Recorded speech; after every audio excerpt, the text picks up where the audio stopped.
Let's see how to quickly convert your PDF document into a Word file for editing. So first off, we want to open Microsoft Word. And as you can see here, we have our document ready.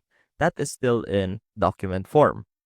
So to export that as PDF, let's go over to the File tab and click on Export, create a PDF/XPS document. And let's go ahead and save that.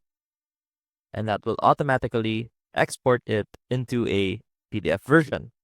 Now, to quickly convert this back into Word, if you want to edit it, let's look for online conversion tools. So the one I currently use is PDF to Doc right here. I'll upload the file.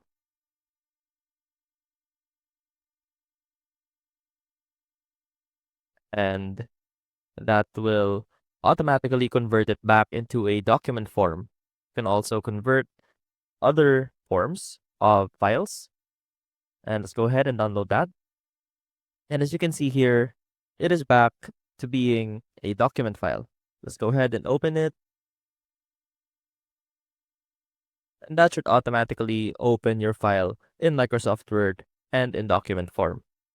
And that is how you can quickly convert a PDF version of a file into a Microsoft Word file. See you soon!